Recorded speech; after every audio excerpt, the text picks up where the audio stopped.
मित्रांनो नमस्कार.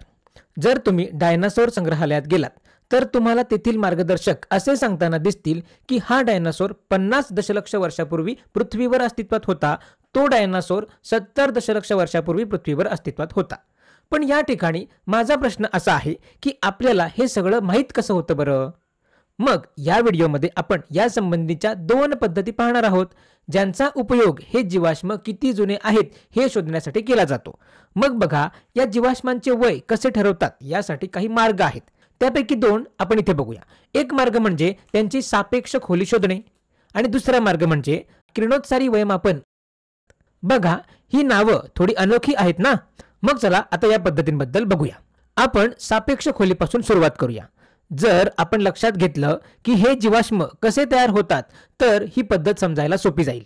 आपण या आधीही जीवाश्म कसे तयार होतात यावर बोललो आहोत. मग आपण थोडक्यात त्याची उजळणी करूया. तर सर्वात सामान्य प्रकार म्हणजे जर एखादा प्राणी किंवा सजीव एखाद्या तलावाजवळ मरण पावला तर त्याचे विघटन होते आणि त्याची हाडे ज्यांना विघटन व्हायला खूप वेळ लागतो ती त्या तलावाच्या तळाशी बसतात आणि जसा जसा वेळ पुढे जातो तसा तसा अधिक अधिक गाळ त्यावर साचत जातो. तर आपल्याला माहित आहे हा गाळ माती, वाळू, दगड किंवा मग इतर पदार्थांपासून बनलेला असतो आणि शेवटी हा गाळ कठीण होऊन खडक बनतो.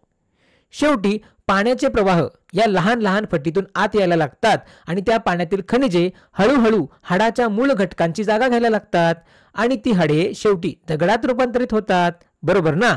तर अशा प्रकारे हे जीवाश्म तयार होण्याचा एक मार्ग आहे. आणि जर तुम्ही या प्रक्रियेशी परिचित नसाल किंवा ही प्रक्रिया तुम्हाला अधिक चांगल्या प्रकारे समजून घ्यायची असेल तर आपण जीवाश्म आणि त्यांची निर्मिती या आधीच्या व्हिडिओमध्ये यावर सविस्तर चर्चा केली आहे. तुम्ही तो व्हिडिओ बघून घ्या म्हणजे यावर तुम्हाला अधिक कल्पना येऊन जाईल. मग आता लक्षात घ्या की जसा जसा वेळ पुढे जातो तसा तसा अधिक अधिक गाळ त्या अवशेषांवर साचत जातो. मग हे तुम्हाला समजतंय का? कारण फक्त या माहितीच्या आधारे आपण 2 जीवाश्मांची तुलना करून सांगू शकतो की त्यापैकी कोणते जुने आहे.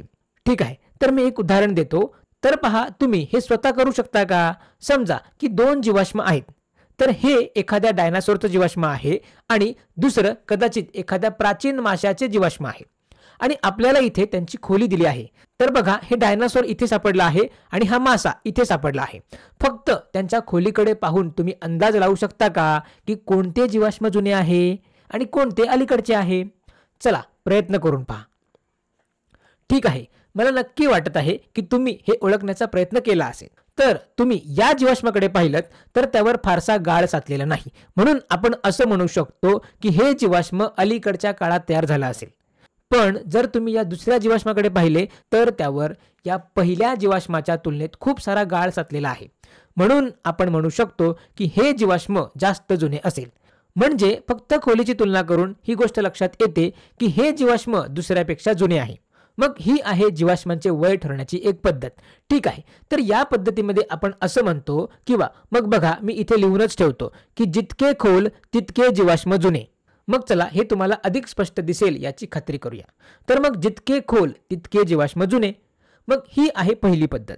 मग आपण या पद्धतीला सापेक्ष का म्हणतो? तर बघा, या पद्धतीला सापेक्ष म्हणून ओळखतात कारण आपण इथे एका जीवाश्माच्या खोलीची दुसऱ्या जीवाश्माच्या खोलीसोबत तुलना करतोय. बरोबर ना?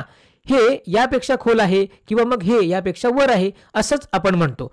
म्हणून आपण इथे खोलीची तुलना करत असल्याने या पद्धतीला सापेक्ष पद्धत असे म्हणतात. तर सापेक्ष याचा अर्थच मुळात तुलना असे होतो. मग ही एक पद्धत आहे ज्याद्वारे आपण जीवाश्मांचे वय ठरवू शकतो.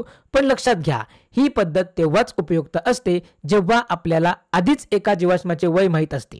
उदाहरणार्थ, जर तुम्हाला या जीवाश्माचे वय माहीत असेल तर तुम्ही अंदाज लावू शकता की हे दुसरे जीवाश्म किती जुने असू शकते. पण जर तुम्हाला कोणत्याही जीवाश्माचे वय माहीत नसेल तर मग काय कराल? मग वय कसे ठरवाल?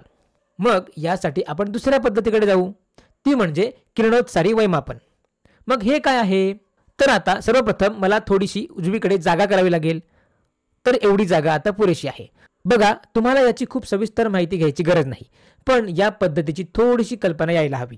मग यासाठी सर्वप्रथम आपल्याला माहीत असावं लागतं की किरणोत्सारी पदार्थ म्हणजे काय किंवा किरणोत्सारी मूलद्रव्य म्हणजे काय. जास्त खोलात न जाता सांगायचं झालं तर ही अशी मूलद्रव्ये असतात जी आपोआप दुसऱ्या मूलद्रव्यांमध्ये रूपांतरित होतात. उदाहरणार्थ, तुम्हाला रेडियम या प्रसिद्ध किरणोत्सारी मूलद्रव्याबद्दल माहीत असेल. ते मूलद्रव्य किरणोत्सारी आहे, कारण ते आपोआप म्हणजे काहीही न करता दुसऱ्या मूलद्रव्यात रूपांतरित होते. या रेडियमचे रूपांतर शेवटी शिसे यामध्ये होते. तर इथे बघा, या रसायनशास्त्राच्या सूत्राबद्दल फार चिंता करू नका. आणखीन एक उदाहरण म्हणजे किरणोत्सारी कार्बन. ते आपोआप नायट्रोजनमध्ये रूपांतरित होते. त्यानंतर आणखीन एक उदाहरण सांगायचं झालं तर किरणोत्सारी पोटॅशियम. हे आपोआप आर्गॉनमध्ये रूपांतरित होते. आणि थोडी अजून माहिती सांगायची झाली तर आज आपण या किरणोत्सारितेबद्दल खूप काही जाणतो. आपल्याला माहित आहे की हे रूपांतर का होते, त्यामागची गणिती सूत्रे काय आहेत आणि हे रूपांतर होण्यासाठी किती काळ लागतो हे सुद्धा आपल्याला ठाऊक आहे. उदाहरणार्थ, समजा मी तुम्हाला एक रेडियमचा तुकडा दिला, पण लक्षात घ्या हे फक्त समजण्यासाठी मी सांगत आहे. तुम्ही रेडियम हातात घेऊ नका, ते किरणोत्सारी असते.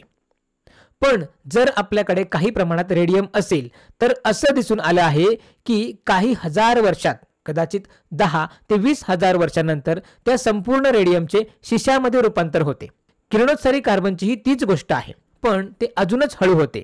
जर तुमच्याकडे किरणोत्सारी कार्बन असेल, लक्षात ठेवा, सामान्य कार्बन नाही तर खास असे किरणोत्सारी कार्बन, मग जर तुम्ही सुमारे 50 ते 60,000 वर्षे वाट पाहिली तर त्याचे रूपांतर नायट्रोजनमध्ये होते. पण बघा, ही प्रक्रिया खूप जलद आहे. किंवा आपण असं म्हणू शकतो की ही मूलद्रव्ये खूप किरणोत्सारी आहेत म्हणून ही प्रक्रिया जलद आहे. आता तुम्ही आश्चर्यचकित होऊन म्हणाल, काय इतकी हजारो वर्षे म्हणजे जलद का? हे तर खूपच संत नाही का? तर बघा, नाही, हे संत नाही. कारण जर तुम्ही हे किरणोत्सारी पोटॅशियम घेतले तर असे दिसते की त्याचे आर्गॉनमध्ये रूपांतर होण्यासाठी अब्जावधी वर्षे लागतात. जर मी तुम्हाला किरणोत्सारी पोटॅशियमचा एक तुकडा दिला तर त्याला पूर्णपणे आर्गॉनमध्ये रूपांतरित होण्यासाठी अब्जावधी वर्षे लागतील. होय, अब्जावधी वर्षे. म्हणजे या दोघांच्या तुलनेत ही प्रक्रिया खूपच संत आहे, बरोबर ना? मग आता तुम्हाला हे पटलं असेल, होय की नाही? म्हणून जर तुम्हाला खूप खूप प्राचीन जीवाश्माचे वय ठरवायचे असेल, जसे की जे सजीव दशलक्ष वर्षापूर्वी अस्तित्वात होते, तर मग ही अगदीच संत प्रक्रिया वापरणं जास्त योग्य ठरेल. पण हे चालतं कसं? तर ही प्रक्रिया कशी काम करते याची थोडीशी कल्पना देतो. मग बघा, तुम्ही एखाद्या खडकाचा असा तुकडा घ्या की जो त्या जीवाश्माच्या जवळ सापडलेला असेल. मग अशा वेळी त्यातील किरणोत्सारी पोटॅशियम आणि आर्गॉनचे प्रमाण मोजायचे असते. उदाहरणासाठी समजा तुम्हाला त्या खडकात फारच जास्त किरणोत्सारी पोटॅशियम सापडले. हे फक्त समजावण्यासाठी घेतलेले उदाहरण आहे, हे लक्षात ठेवा. मग त्याचबरोबर त्या खडकात थोड्याच प्रमाणात आर्गॉन देखील सापडले, खूपच म्हणजे अगदी थोडेसे आर्गॉनचे अंश. मग आपण यावरून काय म्हणू शकतो? तर आपण असं म्हणू शकतो की खूप जास्त किरणोत्सारी पोटॅशियम अजून आर्गॉनमध्ये रूपांतरित झालेले नाही. म्हणजेच आपण असे म्हणू शकतो की जेवढे थोडेसे आर्गॉन आहे ते सगळे या किरणोत्सारी पोटॅशियम पासूनच तयार झाले असावे, कारण दुसऱ्या कोणत्याही मार्गाने इथे आर्गॉन निर्माण झाले असण्याची शक्यता नाही. म्हणूनच जर तिथे फक्त थोड्याशा आर्गॉनचा अंश आहे, मग आपण असं म्हणू शकतो की या खडकाला तयार होऊन खूप काळ झालेला नाहीये. म्हणून आपण यावरून अंदाज लावू शकतो. तर बघा, फक्त अंदाजच नाही, जर आपल्याला या संदर्भातील गणित माहीत असेल तर आपण अचूकपणे मोजू शकतो की हा खडक 50 दशलक्ष वर्ष जुना असावा. तर बघा, ही पद्धत अशा प्रकारे काम करते. तुम्ही फक्त पाहायचं की त्या खडकामध्ये किती किरणोत्सारी पोटॅशियम आहे आणि किती आर्गॉन आहे, आणि त्यावरून तुम्ही त्या खडकाचे वय मोजू शकता. दुसऱ्या बाजूला समजा तुम्हाला अजून एक खडक सापडतो जो खूप खोलातून खणून काढला आहे. मग बघा, हा तोच खडक आहे की जो खूप खोल होता. मग पुन्हा एकदा तुम्ही पाहिलं की त्यात किती किरणोत्सारी पोटॅशियम आहे, आणि असं दिसून आलं की फक्त थोडेसेच किरणोत्सारी पोटॅशियम शिल्लक आहे आणि खूप सारे आर्गॉन तयार झाले आहे. मग याचा अर्थ काय? आता असं दिसतंय की जवळजवळ सगळे किरणोत्सारी पोटॅशियम आर्गॉनमध्ये रूपांतरित झाले आहे. याचा अर्थ काय बरं? तर खूप काळ गेला असणार, बरोबर ना? म्हणजे हा खडक कदाचित 2 अब्ज वर्षापूर्वीचा असेल. हीच पद्धत आहे किरणोत्सारी वयमापनाची. आणि जर तुम्ही विचार करत असाल की आपण ही जलद पद्धत म्हणजेच कार्बन वयमापन पद्धत का वापरत नाही, तर विचार करा, जर अशा खडकांसाठी जे अब्जावधी वर्षापूर्वीचे आहेत, जर आपण कार्बन वयमान पद्धत वापरली असती तर काय झालं असतं बरं? सगळा किरणोत्सारी कार्बन नायट्रोजनमध्ये रूपांतरित झाला असता, म्हणजे आपल्याला तिथे मोजण्यासाठी काहीच उरले नसते. त्यानंतर इथे जवळजवळ सगळे रेडियम शिसे यामध्ये रूपांतरित झाले असते, म्हणजे यांचा काही उपयोगच नाही.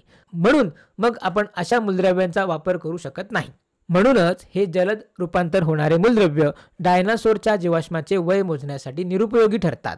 कारण आपल्याला माहित आहे की हे डायनासोर 65 कोटी ते 60 दशलक्ष वर्षापूर्वी पृथ्वीवर अस्तित्वात होते. तर मग किरणोत्सारी वयमापन पद्धत अशा प्रकारे कार्य करते. तर इथे म्हणजे थोडक्यात सांगायचे झाले तर बघा, जर आपण पाहिले की हे जीवाश्म किती खोल आहेत आणि त्या आजूबाजूच्या खडकांमध्ये कोणती किरणोत्सारी मूलद्रव्ये आहेत, तर आपण अंदाज लावू शकतो की हे प्राचीन जीव किती वर्षापूर्वी अस्तित्वात होते आणि यावरून आपण प्राचीन जग कसं दिसत असेल याचा अंदाज लावू शकतो. माझ्या मते हे खरंच खूप रोमांचक आहे. तर या व्हिडिओमध्ये इतकंच. धन्यवाद.